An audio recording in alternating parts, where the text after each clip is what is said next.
जी continue करो please. जी, सर्वप्रथम तथागत बुद्ध को नमन करते हुए, symbol of the knowledge doctor Bhimrao Ambedkar को नमन करते हुए, मैं बहुजन समाज में जन्मे सभी महापुरुषों को नमन करती हूँ।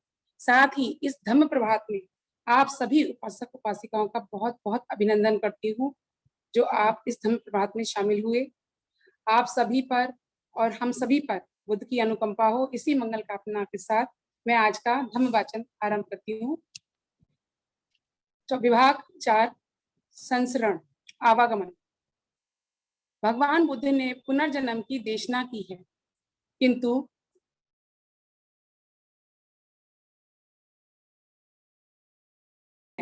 ऐसे लोगों की कमी नहीं थी तो भगवान बुद्ध पर यह दोषारोपण करते थे कि वह जो दो परस्पर विरोधी सिद्धांतों की देशना करते थे। आलोचक प्रश्न करते थे कि संसरण आवागमन के बिना पुनर्जन्म कैसे हो सकता है। वे कहते थे यह बिना संसरण के पुनर्जन्म की बात है, भला ऐसे कैसे संभव हो सकता है। इसमें कहीं कुछ भी विरोधाभास नहीं है।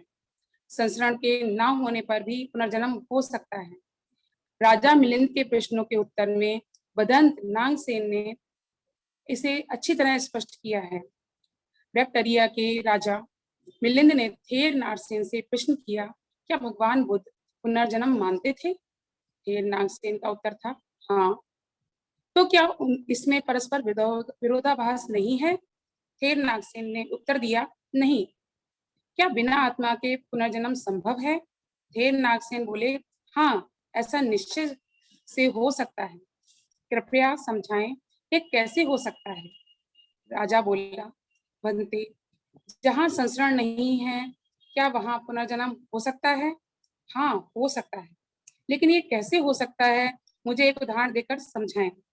राजन, मान लो कि यदि एक आदमी एक दीपक को दूसरे दीपक से जलाए तो क्या यह कहा जा सकता है कि एक का संस्करण दूसरी जगह हो गया है? निश्चय से नहीं। राजन, इसी प्रकार बिना संस्करण के पुनर्जन्म होता है। मुझे एक और उदाहरण दें। महाराज, क्या आपको कोई छंद याद है जो आपने बचपन में अपने आचार्य से सीखा हो? हाँ, मुझे याद है। तो क्या वह छंद आपके आचार्य के मुंह में से निकलकर आपके मुंह में आया? निश्चय से नहीं। राजन, इसी प्रकार बिना संस्करण के पुनर्जन्म होता है। बनते, बहुत ठीक। राजा बोले, बनते, क्या आत्मा जैसी कोई चीज है? यथार्थ दृष्टि से आत्मा जैसी कोई वस्तु नहीं है। बनते, बिल्कुल ठीक।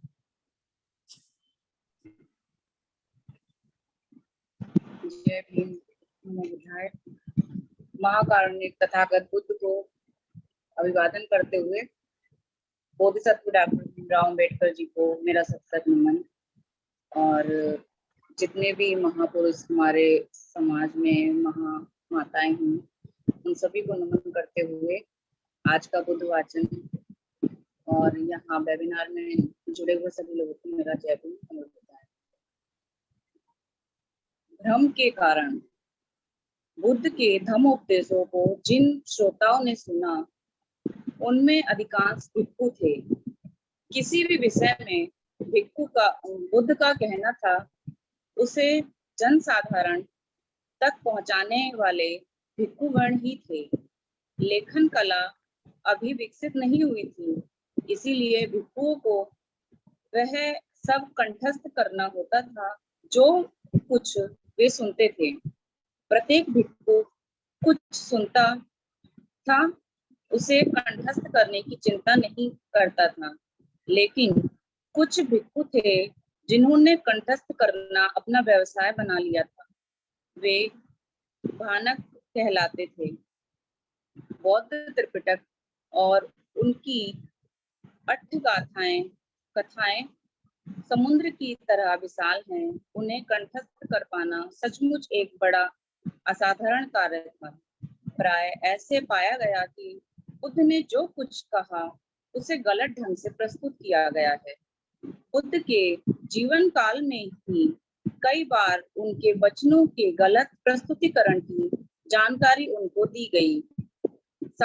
उदाहरण के तौर पर ऐसे 5 अवसर उल्लेख किए जा सकता है।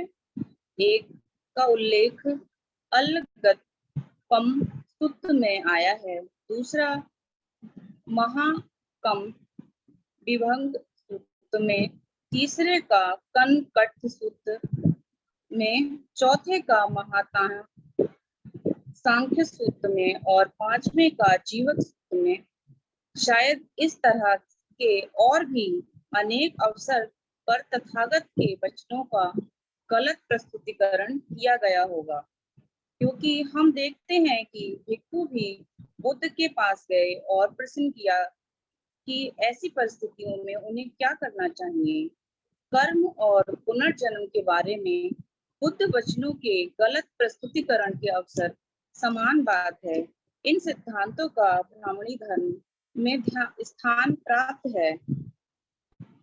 परिणाम स्वरूप भ्रमकों के लिए ब्राह्मणी मत को बौद्ध धर्म में सम्मिलित कर लेना सुगम था। इसीलिए त्रिपिटक में ऐसे भी बुद्ध वचनों के रूप में माना गया है, उसे स्वीकार करने में बहुत सावधानी की आवश्यकता है। लेकिन इसके लिए एक कसौटी उपलब्ध है।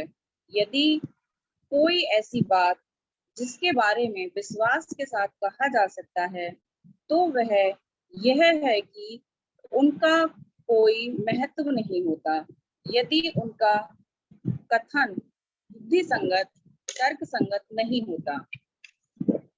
इसीलिए जो कुछ भी बुद्धि संगत, तर्क संगत, अन्य बातें समान होते हुए उसे बुद्ध वचन के रूप में लिया जा सकता है। दूसरी बात यह है कि बुद्ध ने कभी ऐसे विकार की चर्चा में नहीं पड़ना चाहा जो मनुष्य के कल्याण के लिए लाभकारी नहीं थी। इसीलिए कोई भी ऐसी बात जिसका मनुष्य के कल्याण से कोई संबंध नहीं, यदि बुद्ध के सिर मढ़ी जाती है, तो उसे बुद्ध वचन स्वीकार नहीं किया जा सकता। एक तीसरी कसौटी भी है, वह यह है कि बुद्ध ने सभी विषयों को दो वर्गों में विभक्त रखा था। एक ऐसे विषय जिसके बारे में वे निश्चित थे और ऐसे विषय जिनके बारे में वे निश्चित नहीं थे। जो विषय पहली श्रेणी में आते हैं, उनके बारे में उन्होंने अपने विचार निश्चयात्मक रूप से अंतिम रूप में व्यक्त किए। जो दूसरी श्रेणी में आते हैं, उनके बारे में उन्होंने अपने विचार व्यक्त किए हैं, लेकिन ऐसे विचार बदले भी जा सकते हैं। वार्ता करते समय जिन तीन प्रश्नों के बारे में संदेह और मतभेद है, उनके बारे में यह निर्णय करने से पहले कि बुद्ध का निश्चय मत क्या था, यह आवश्यक है कि हम कसौटियों को ना भूलें। तीसरा भाग, बौद्ध जीवन मार्ग। कुशल कर्म, अकुशल कर्म तथा पाप।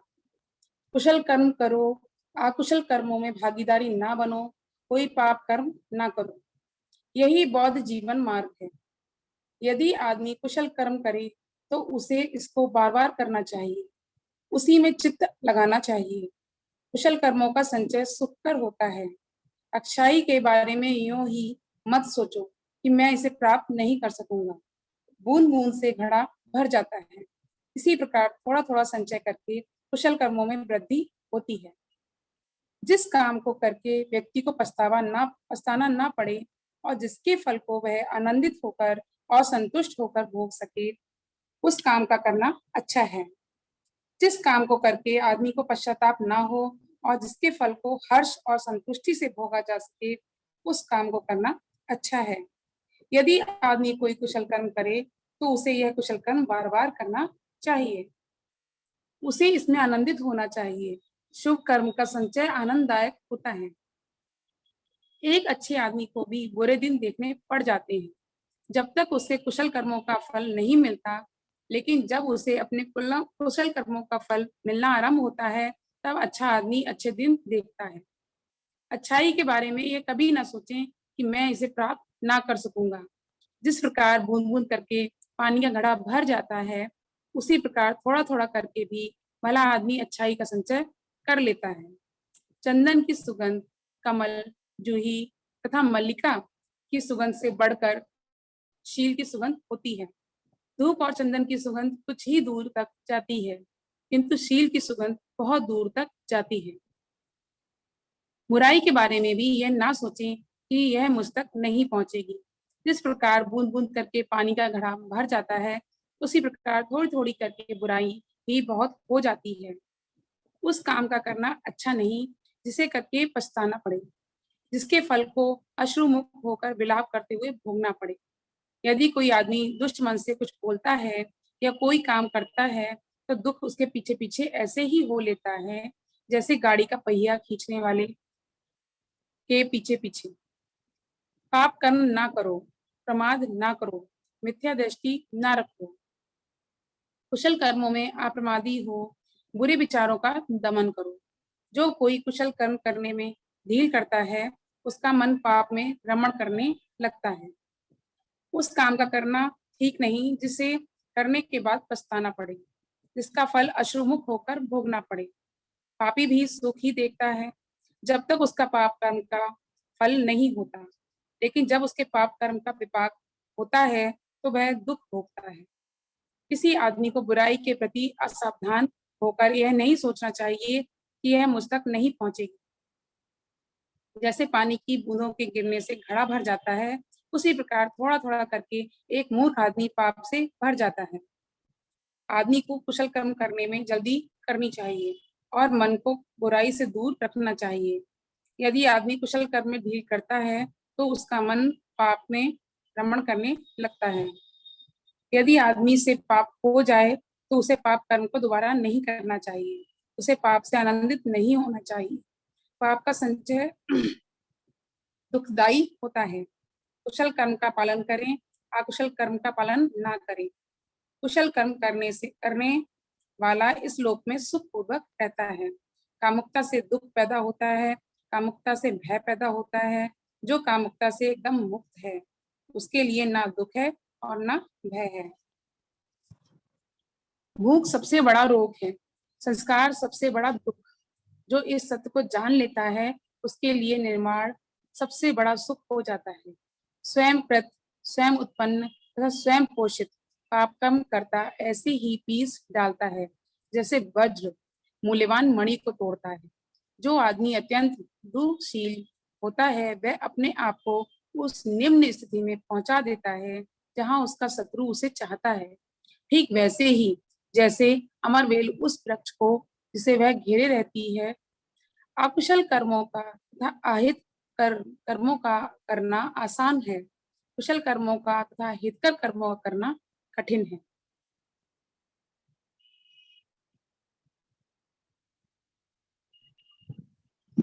तृष्णा और काम वासना, यही तृष्णा और काम वासना के वशीभूत ना होना, यही बौद्ध जीवन मार्ग है।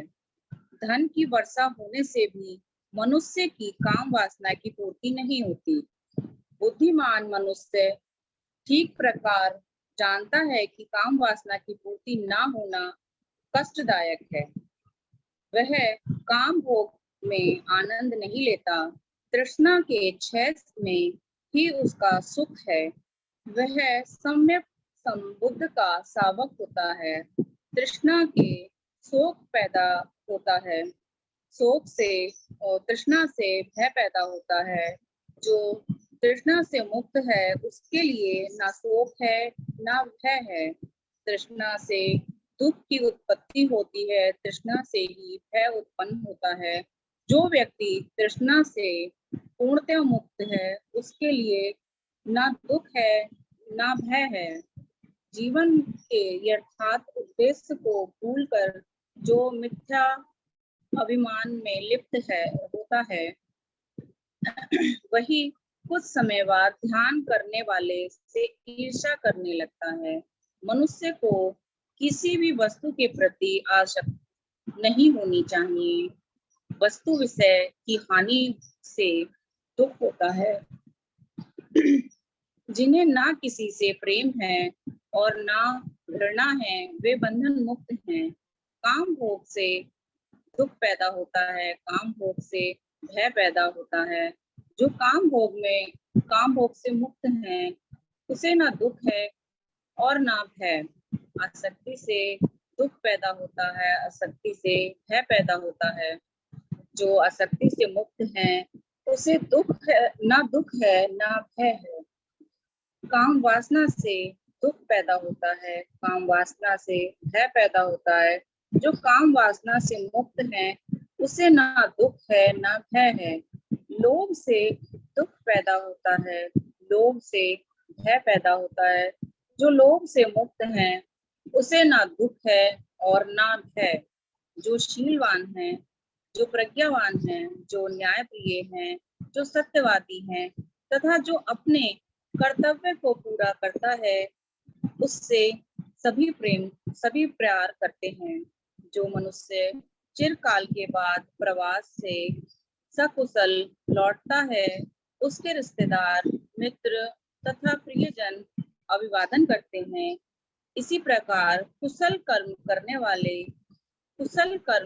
उसका उसी प्रकार स्वागत करते हैं, जिस प्रकार विदेश से लौटने पर उसके रिश्तेदार, मित्र और प्रियजन उसका स्वागत करते हैं। द्वेष और द्वेष।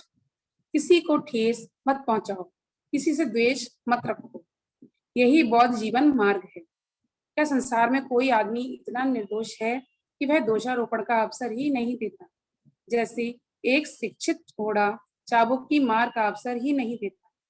श्रद्धा, शील, वीर्य, समाधि, धर्म, विजय, विद्या तथा आचरण की पूर्णता तथा स्मृति से इस महान दुख का अंत करो। प्रव्रजित का सबसे उत्तम अभ्यास है दीर्घकालीन दुख में ही धैर्य रखना। निर्वाण सबसे बड़ा सुख है, ऐसा बुद्ध कहते हैं। जो दूसरों को आघात पहुंचाता है वह प्रव्रजित नहीं है, जो दूसरों को पीड़ा दे वह श्रवण नहीं है। वाणी से बुरा वचन ना बोलो, किसी को हानि ना पहुंचाओ, विनय पूर्वक संयत रहना, यही बुद्ध की देशना है। ना जीव हिंसा करो और ना कराओ। अपने लिए सुख चाहने वाला, जो सुख चाहने वाले अन्य प्राणियों को ना कष्ट देता है और ना ही उनकी हत्या करता है, वह सुख प्राप्त करता है। यदि कांसे के फूटे बर्तन की तरह तुम निशब्द हो जाओ तो तुम्हें निर्माण प्राप्त कर लिए, तुम क्रोध से मुक्त हो जाओगे। जो निर्दोष और अहानिकर व्यक्तियों को कष्ट पहुंचाता है वह स्वयं कष्ट भोगेगा। जो कासाय वस्त्र में शांत, निशब्द, अपने वंश में संयत, पवित्र और दूसरों का छिंद्रान्वेषण, बुराई ढूंढना नहीं करता फिरता, वह वास्तव में एक श्रवण है, एक भिक्षु है। क्या संसार में कोई आदमी लज्जावश इतना संयत है कि उसे उत्तेजित ही ना कर सके, जैसे अच्छा घोड़ा चाबुक की अपेक्षा नहीं रखता। यदि कोई आदमी किसी अहानिकर, शुद्ध और निर्दोष आदमी को कष्ट पहुंचाता है तो उसका पाप लौटकर उसी मूर्ख आदमी पर पड़ता है। ठीक वैसे ही जैसे हवा के विरुद्ध फेंकी हुई धूल फेंकने वाले पर ही आकर पड़ती है। क्रोध और शत्रुता। क्रोध मत करो, शत्रुता को भूल जाओ, अपने शत्रुओं को मैत्री से जीतो, यही बौद्ध जीवन मार्ग है। क्रोध अग्नि शांत की जानी चाहिए। जो यही सोचता रहता है उसने मुझे गाली दी, उसने मेरे साथ बुरा व्यवहार किया, उसने मुझे हरा दिया, उसने मुझे लूट लिया, उसका बैर कभी शांत नहीं होता। जो ऐसे विचार नहीं रखता उसी का बैर शांत होता है। शत्रु तो शत्रु की हानि करता है और घृणा घृणा करने वाले की, लेकिन अंत में यह किसकी हानि होती है? मनुष्य क्रोध को आक्रोध से जीते, बुराई को भलाई से जीते, लोभ को उदारता से और झूठ को सच्चाई से जीते। सत्य बोले, क्रोध ना करे, थोड़ा होने पर भी दे, क्रोध का त्याग करे, अभिमान को छोड़ दे, सब बंधनों को तोड़ दे। जो मनुष्य नाम रूप में आसक्त नहीं है, जो किसी भी चीज की को अपना नहीं समझता, उसे कोई कष्ट नहीं होता। जो चढ़े क्रोध का भ्रमण करते रथ की भांति पकड़ ले उसे सारथी कहता हूँ, मैं सारथी कहता हूँ। दूसरे लोग लगाम थामने वाले हैं। विजय तो वैर को उत्पन्न करती है और पराजित मनुष्य दुख की नींद सोता है। राग आदि द्वेष जिसके शांत हैं, वह मनुष्य जय पराजय को छोड़कर सुख की नींद सोता है। काम अग्नि के समान आग नहीं, घृणा के समान दुर्भाव नहीं, स्कंदों के समान दुख नहीं, निवारण से बढ़कर सुख नहीं, वैर से बैर कभी भी शांत नहीं होता, अवैर से ही बैर शांत होता है। यही सनातन नियम। व्यक्ति मन और मन के मैल। आदमी वैसा ही होता है जैसा उसका मन उसको बना देता है। सन्मार्ग पर आगे बढ़ने के लिए मन को साधना पहला कदम है। बौद्ध जीवन मार्ग में यह मुख्य शिक्षा है। इस बात में ना ही प्रमुख तत्व है, मन ही इस बात में मन ही प्रमुख तत्व है, मन ही सर्वश्रेष्ठ है। यदि कोई आदमी दुष्ट मन से बोलता है या करता है तो दुख उसके पीछे ऐसे हो लेता है जैसे गाड़ी के पहिए गाड़ी खींचने वाले पशु का पीछा करते हैं। यदि आदमी स्वच्छ मन से बोलता है या करता है तो कभी साथ न छोड़ने वाली छाया की तरह सुख उसका पीछा करता है। रक्षित होने में कठिन और दिग्दर्शित होने में कठिन इस चंचल मन को मेधावी आदमी उसी प्रकार सीधा करता है जैसे बाण बनाने वाला बाण। जिस प्रकार पानी से बाहर निकालकर भूमि पर फेंक दी गई मछली फड़फड़ाती है, उसी प्रकार मार, द्वेष, राग, मोह के बंधन से मुक्त होने के लिए यह मन फड़फड़ाता है, जिसे नियंत्रण में रखना कठिन है, जो चंचल है, जो हमेशा आनंद ही खोजता रहता है। ऐसे मन को नियंत्रण में रखना अच्छा है। नियंत्रित मन सुख लाता है। अपने आप को एक दीप के समान बनाओ, परिश्रम करो। जब तुम्हारे चित्त मलों का नाश हो जाएगा और तुम निर्दोष हो जाओगे, तुम मनोनीत दिव्य लोक को प्राप्त हो जाओगे। बुद्धिमान पुरुष क्षण क्षण क्रमशः थोड़ा थोड़ा अपने मैल को वैसे ही जलाए जैसे कि सुनार चांदी के मैल को जलाता है। लोहे से उत्पन्न मैल जैसे जैसे जिससे उत्पन्न होता है उसे ही खा जाता है, उसी प्रकार अति चंचल पुरुष के अपने ही कर्म उसे दुर्गति की ओर ले जाते हैं। लेकिन सब मैलों से भी बढ़कर एक मैल है अविद्या। अविद्या सबसे बढ़कर मैल है। हे भिक्षुओं, इस मैल का त्याग कर निर्मल बनो। जो आदमी कौवे की तरह निर्लज्ज है, शरारती है, दुस्साहसी है, दुष्ट है, उसका जीवन सुखपूर्वक बीतता है। लेकिन जो आदमी विनम्र है, सदैव पवित्रता का ध्यान रखने वाला है, अनासक्त है, शांत है, निर्मल है, बुद्धि युक्त है, ऐसे आदमी के जीवन को कठिनाई से बीते हुए देखते हैं। जो आदमी जीव हिंसा करता है, झूठ बोलता है, चोरी करता है, पर स्त्री गमन करता है, वह यही इसी संसार में अपने जीवन का नाश करता है। जो आदमी शराब आदि नशीली चीजों का सेवन करता है, वह इस प्रकार इसी लोक में अपनी कब्र खोदता है। हे पुरुष, पापियों असंयमियों के बारे में ऐसे जान लें ताकि तुझे लोभ और पाप कर्म चिरकाल तक दुख में ही डाले रहे। संसार अपनी श्रद्धा या खुशी के अनुसार किसी को देता है। यदि आदमी दूसरों को दिए गए खाने पीने से कुड़ता है तो उसको ना दिन में ना ही रात में शांति मिलती है। जिसके मन में ऐसी भावना जड़ मूल से जाती है, वह दिन रात शांति को प्राप्त होता है। राग के समान आग नहीं, लोभ के समान बाढ़ नहीं। दूसरों को दोष आसानी से दिखाई देते हैं, अपने दोषों को देखना कठिन है। आदमी दूसरे के दोषों को तो भूसे की भांति उड़ाता फिरता है, किंतु अपने दोषों को छिपाता है, जैसे दुष्ट ज्वारी गोटी। जो आदमी दूसरों के दोष को देखता है, सदा हाय हाय करता है, उसको चित्तमल बढ़ते जाते हैं। वह चित्तमलों का नाश करने से बहुत विरत होता है। सभी पापों से दूर रहो, कुशल कर्म करो, अपने चित्त को शुद्ध रखो, यही बुद्ध की शिक्षा है। स्वयं के बारे में और स्वविजय। यदि किसी में अपनापन है तो उससे स्वविजयी होना चाहिए। यही बौद्ध जीवन मार्ग है। मनुष्य स्वयं ही अपना स्वामी है। दूसरा कौन उसका स्वामी हो सकता है?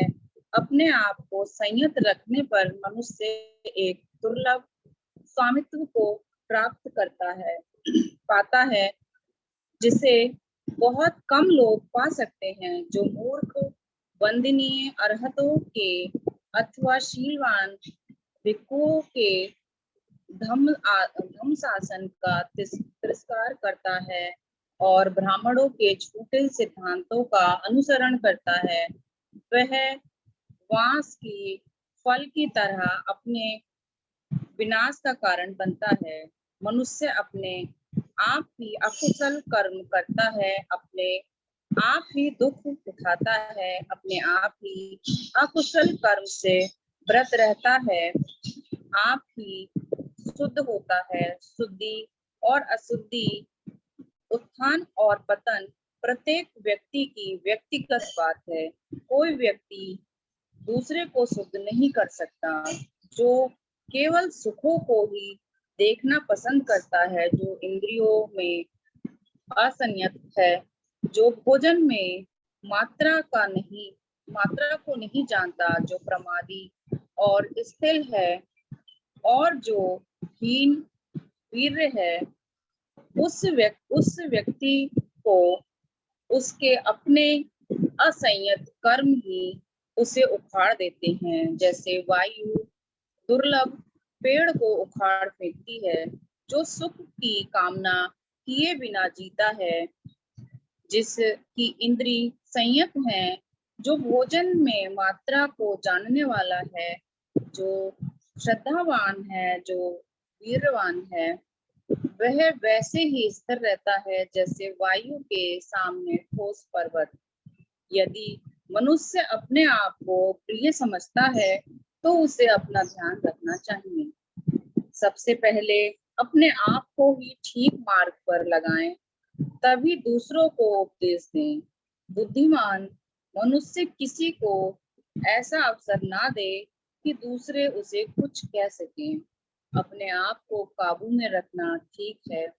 यदि मनुष्य अपने आप को वैसा ही बनाए जैसा कि वह दूसरों को उपदेश देता है, तो इस प्रकार ठीक संयत मनुष्य दूसरों को संयत रख सकता है। मनुष्य स्वयं ही अकुशल कर्मों का फल भोगता है। स्वयं ही अकुशल कर्म से व्रत रहने पर वह परिशुद्ध होता है। शुद्धि और अशुद्धि दोनों ही व्यक्तिगत हैं। कोई दूसरों को परिशुद्ध नहीं कर सकता। युद्ध में हजारों को जीतने से अच्छा है स्वयं को जीत लेना। वही महान संग्राम विजयी है। पहले अपने आप को ठीक मार्ग पर लगाएं, तब दूसरों को उपदेश दें। बुद्धिमान मनुष्य को चाहिए कि वह शिकायत का अवसर ना दे। यदि मनुष्य अपने आप को वैसा ही बनाए जैसा कि वह दूसरों को उपदेश देता है, तब इस प्रकार संयत मनुष्य दूसरों को भी संयत रख सकता है। अपने आप को संयत रख पाना कठिन है। वास्तव में मनुष्य स्वयं ही अपना संरक्षक है। दूसरा कौन संरक्षक हो सकता है? अपने आप को सुरक्षित रखकर मनुष्य ऐसा संरक्षक पाता है जिसका मिल पाना कठिन है। यदि मनुष्य को अपना आप प्रिय है तो उसे अपनी सुरक्षा करनी चाहिए। मनुष्य स्वयं अपने अकुशल कर्म का फल भोगता है। स्वयं ही वह परिशुद्ध होता है। शुद्धि और अशुद्धि दोनों व्यक्तिगत हैं। कोई किसी दूसरे को परिशुद्ध नहीं कर सकता। मनुष्य स्वयं अपना संरक्षक है। दूसरा कौन संरक्षक हो सकता है? यदि मनुष्य अपना संरक्षण करता है तो वह ऐसे संरक्षक को प्राप्त करता है जिसके समान संरक्षक मिलना कठिन है। प्रज्ञा, न्याय और कुशल संगति। प्रज्ञावान बनो, न्यायशील रहो और अच्छी संगति रखो। यदि यही बौद्ध जीवन मार्ग है। यदि कोई ऐसा आदमी मिले जो वर्जनीय की वर्ज ना करे, जो फटकार लगाए और जो बुद्धिमान हो, तो उस आदमी का अनुसरण ऐसे ही करो जैसे किसी खजाना बताने वाले का अनुसरण किया जाता है। उसका अनुसरण किया जाना उत्तम होगा, बुरा नहीं। जो उपदेश दे, सुमार्ग दिखाए तथा कुमार्ग पर जाने से रोके, वह सज्जनों को तो प्रिय होता है, किंतु दुर्जनों को अप्रिय। पापी पुरुषों की संगति ना करो, दुष्ट पुरुषों की संगति ना करो, सदाचारियों को मित्र बनाओ, श्रेष्ठ पुरुषों को मित्र बनाओ। जो धम्म अमृत का पान करता है, वह शांत चित्त से प्रसन्नता पूर्वक रहता है। श्रेष्ठ पुरुषों द्वारा उपदेश धम्म में बुद्धिमान आदमी सदा सुखी रहता है। आदमी ले जाने वाले पानी ले जाते हैं, पानी ले जाने वाले पानी ले जाते हैं, बाण बनाने वाले बाण को सीधा करते हैं, बढ़ई लोग लकड़ी को सीधा करते हैं और बुद्धिमान अपने आप को विनीत नियमानुसार चलने वाला बनाते हैं। जिस प्रकार एक ठोस पर्वत वायु के झोंके से नहीं हिल पाता, उसी प्रकार पंडित जन बुद्धिमान निंदा और प्रशंसा से विचलित नहीं होते। धम्म सुनने के पश्चात बुद्धिमान जन एक गहरी, धीर और शांत झील की तरह सच हो जाते हैं। सत्पुरुष सभी परिस्थितियों में सम बने रहते हैं। सत्पुरुष वासनाओं की तृप्ति के लिए कभी मुंह नहीं खोलते। वे चाहे सुख का अनुभव करें अथवा दुख का, वे आनंदित या उदास भाव प्रदर्शित नहीं करते। जब तक पाप कर्म पकता नहीं, तब तक मूर्ख आदमी इसे मधु की तरह मधुर समझता है, लेकिन जब पाप कर्म पकता है, तब मूर्ख आदमी दुखी होता है। जब मूर्ख आदमी पाप कर्म करता है, तो वह नहीं जानता कि मैं पाप कर्म कर रहा हूँ, लेकिन दुष्ट आदमी अपने ही पाप कर्मों से आग के समान जलता है। जागने वाले के लिए रात लंबी होती है, थके के लिए योजन लंबा होता है।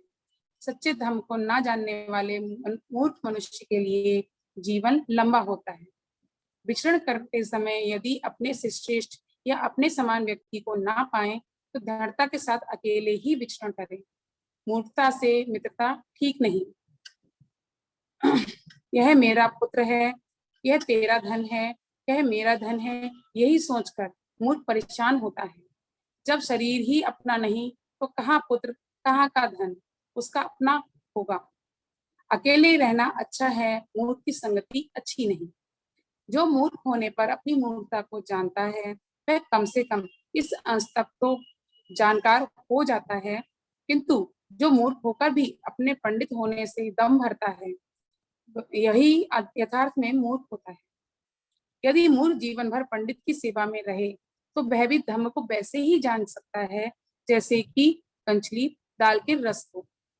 चाहे बुद्धिमान मूर्ख एक मुहूर्त मुहूर्त ही पंडित की सेवा में रहे, शीघ्र ही धर्म को जान सकता है, जैसे कि जीभ सूप के रस को। दुर्बुद्धि मूर्ख अपना शत्रु स्वयं होकर पाप कर्म करते विचरण करता रहता है, जिसका फल कड़वा होता है। उस कार्य को करना उचित नहीं जिसे करके आदमी को पछताना पड़े और जिसका फल रोते हुए भोगना पड़े। उसी कार्य करना उचित है जिसे करके पछताना ना पड़े और जिसके फल को प्रसन्न चित्त होकर भोग सके। मूर्ख आदमी का पाप कर्म जब तक पकता नहीं, तब तक उसे मधु की तरह मीठा समझता है, किंतु जो ही पाप कर्म पक जाता है, तब मूर्ख दुख को प्राप्त होता है। अज्ञानी जब तक पाप का फल नहीं पाता, तब तक उसे मधु के समान जानता है। जब पाप का फल होता है, तो वह दुखी होता है। मूर्ख झूठी ख्याति चाहता है, भिक्षुओं में बड़ा बनना चाहता है, मठों में स्वामीपन चाहता है और दूसरे कुलों में पूजना चाहता है। पाप बाल पक जाने से ही वृद्ध नहीं होता। उसके बाल भले ही पक जाएं और वृद्ध हो जाए, किंतु वह वृद्ध बेकार ही कहलाएगा। जिसमें सत्य है, शील है, करुणा है, संयम है, संतुलन है, जो पाप से दूर है, बुद्धिमान है, वही वास्तविक वृद्ध है। ईर्ष्यालु, कंजूस, बेईमान आदमी अधिक बोलने से या वर्ण से सुंदर होने से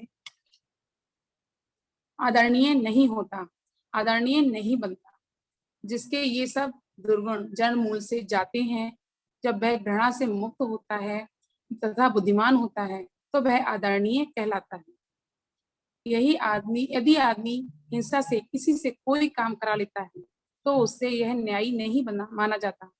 जो धम्म और अधम्म की पहचान रखता है, जो बुद्धिमान है, जो हिंसा से नहीं है, बल्कि धर्मानुसार दूसरों का मार्गदर्शन करता है, धर्म का संरक्षक होने से और बुद्धिमान होने से वही न्यायी कहलाता है। बहुत बोलने से भी कोई आदमी पंडित नहीं होता। जो क्षमाशील होता है, जो घृणा और भय से मुक्त होता है, वही पंडित कहा जाता है। बहुत बोलने से आदमी धर्मधर नहीं होता। जो थोड़ा भी सुनकर धर्म का आचरण करता है और जो धर्म में असावधानी नहीं करता, उसे वही धर्मधर होता है। यदि आदमी को मार्ग में कोई बुद्धिमान साथी मिले, जो धैर्यवान हो, सौम्य जीवन गुजारने वाला हो, तो उसे सभी खतरों पर विजय पाकर सुखपूर्वक किंतु विवेक युक्त होकर उसके साथ चलना चाहिए।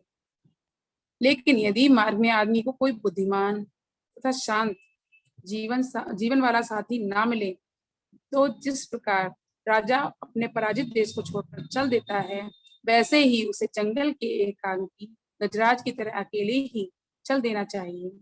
जंगल में हाथी की तरह अकेला ही रहे।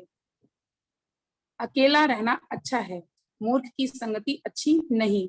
आदमी अकेला चले, कोई पाप कर्म ना करे और वन में विचरण करते हुए गजराज की तरह सीमित इच्छाएं रखे। अवसर आने पर मित्र सुखकर लगते हैं, भोग सुखकर लगता है। कारण कुछ भी हो, पुण्य कर्म का करना सुखकर होता है। मृत्यु के अंतिम समय में किया पुण्य कर्म सुखकर होता है। सारे शोक का नाश सुखकर होता है। संसार में मातृत्व सुखकर होता है, पितृत्व सुखकर होता है तथा श्रवण होना सुखकर है। वृद्धावस्था तक सील पालन सुखकर है। दुख दृढ़ता पूर्वक प्रतिष्ठित श्रद्धा सुखकर है। प्रज्ञा का लाभ सुखकर है तथा पापों का ना करना सुखकर है। मूर्खों की संगति में रहने वाला लंबे समय तक दुख भोगता है। मूर्खों की संगति शत्रु की संगति के समान सदा से दुखदायी है। बुद्धिमान की संगति सगे संबंधियों की संगति के समान सदा सुखदायी है। इसलिए आदमी को चाहिए कि वह प्रज्ञावान, बुद्धिमान, विज्ञ, सहनशील, धर्मधर तथा शेष आदमी का ऐसे ही अनुसरण करे जैसे चंद्रमा नक्षत्र पथ का करता है। मिथ्या अभिमान ना करे और काम भोग के पीछे भी ना पड़े। अप्रमादी को विपुल सुख प्राप्त होता है। जब बुद्धिमान आदमी मिथ्या अभिमान को सौम्यता से दूर कर देता है, तो प्रज्ञा के प्रसाद पर चढ़कर शोक रहित हो तथा धैर्यवान शोकग्रस्त मूर्ख जनता को ऐसे देखता है जैसे पर्वत पे चढ़ा हुआ कोई धैर्यवान नीचे भूमि पर अवस्थित जनता को देखता है। प्रमादियों में अप्रमादी, सोने वालों में जागरूक। बुद्धिमान आदमी दूसरों को पीछे छोड़कर स्वयं इस प्रकार आगे बढ़ जाता है जैसे कि दुर्बल घोड़े को पीछे छोड़कर द्रुतगामी घोड़ा आगे चला जाता है।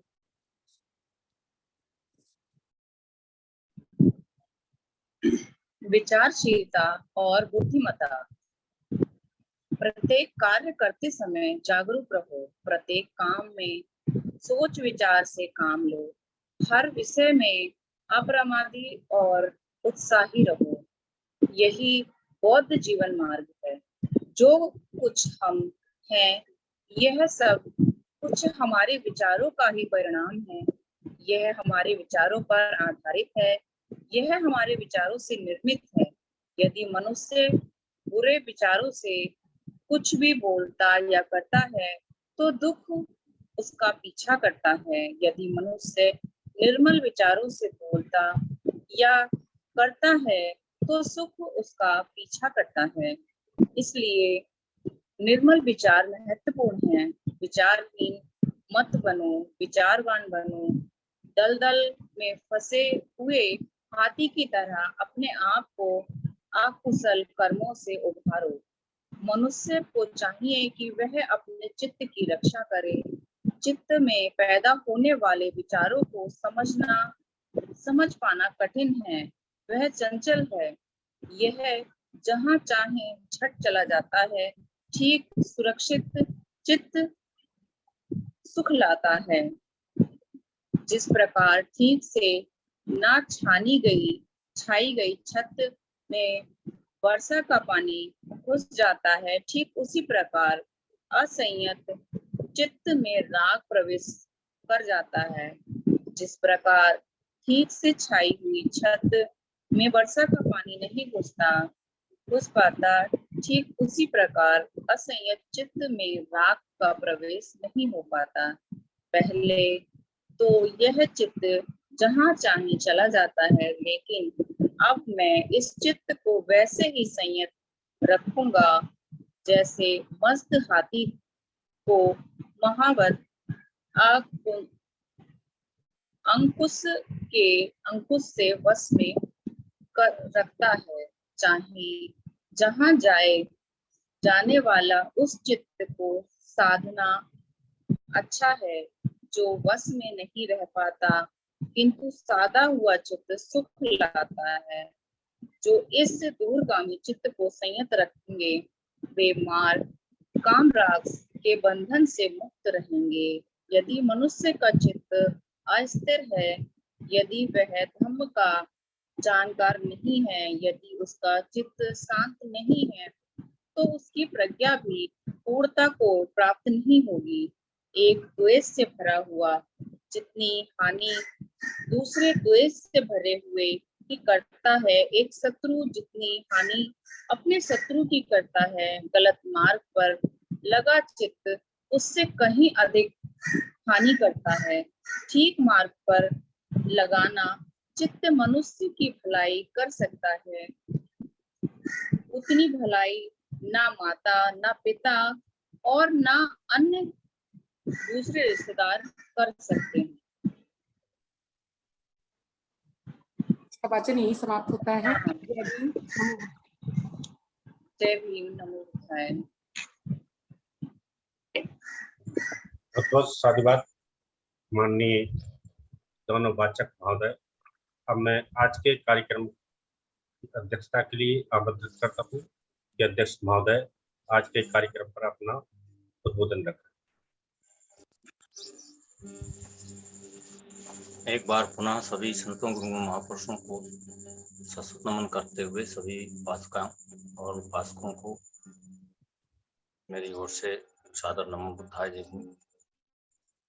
बहुत बहुत साधुवाद बहन रुचि बौद्ध जी एवं बहन सारिका बौद्ध जी ने बहुत ही सुंदर तरीके से स्पष्ट शब्दों में और बड़े अच्छे ढंग से वाचन किया। और आज के जो टॉपिक थे बड़े ही महत्वपूर्ण थे। इन पर यदि हम गंभीरता से विचार करें, बार बार विचार करें, तो हमारा जीवन इन्हीं के इर्द गिर्द घूमता है। और यदि हम कुशल कर्म, अकुशल कर्म, पाप कर्म जैसी बातों को अच्छी तरह से समझ लें, तो हमारे जीवन की बहुत सारी बाधाएं दूर हो सकती हैं। कई बार हम झूठी बातों में भ्रमित रहते हैं। हम जन्म मरण के चक्कर में भय के वातावरण में जीते हैं। हम अपने कर्तव्यों के प्रति सही तरीके से वाकिफ नहीं होते हैं। हमें क्या करना चाहिए, क्या नहीं करना चाहिए। हम देखते हैं दूसरे लोग जो कर रहे हैं वही हम भी करने लग जाते हैं देखा देखी में। तो हमें इसका अच्छी तरह बोध होना चाहिए कि हमें क्या करना है और क्या नहीं करना। इस ग्रंथ के माध्यम से बड़े ही स्पष्ट शब्दों में बाबा साहब ने समझाने का प्रयास किया है। इसमें संसरण भ्रम के कारण बौद्ध जीवन मार्ग, कुशल कर्म, अकुशल कर्म तथा पाप, तृष्णा और काम वासना,